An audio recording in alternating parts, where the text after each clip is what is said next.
And our last story today is from Tunisia, where protesters are demanding the closure of a chemical factory to stop environmental pollution and rising respiratory illnesses. Last week, hundreds of residents gathered near the Tunisian Chemical Group's phosphate headquarters in the city of Gabès. They protested against its polluting emissions after videos were released showing children in respiratory distress at a local school. Residents stormed the Tunisian Chemical Group's phosphate headquarters, demanding its closure. We're asking for just one thing, because we are suffering from several types of illnesses, just one thing: to improve our children's living conditions.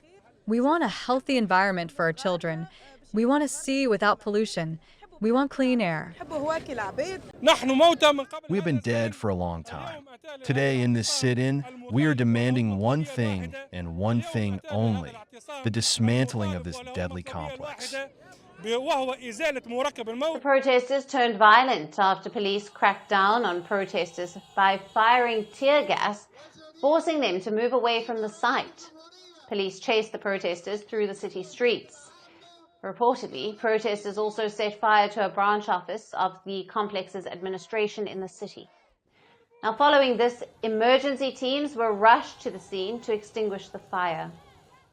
In a bid to quell the protests, President Kais Saied met with the Ministers of Environment and Energy, urging them to send delegations to carry out necessary repairs at the phosphate acid unit of the complex.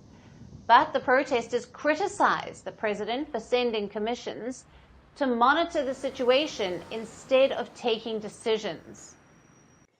The latest protests have put pressure on President Kais Saied's government to balance public health demands with the production of phosphate, which is the country's most valuable natural resource. For years, activists have been warning about the pollution caused by the Tunisian Chemical Group's factory, which dumps its gaseous and solid waste directly into the environment. Environmental groups have warned that marine life has been severely affected, with local fishermen reporting a dramatic decline in fish stocks over the past decade, hitting a vital source of income for many in the region. In 2017, authorities pledged to dismantle the Gabès complex and to replace it with a facility that meets international standards, acknowledging that its emission posed a danger to local residents. However, the plan has yet to be implemented.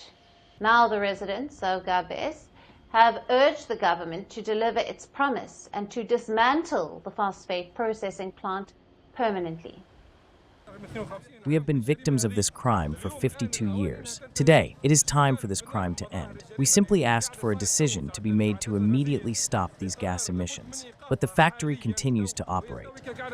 And now it remains to be seen how President Kais Saied's government will balance its phosphate production ambitions with addressing the growing public health concerns.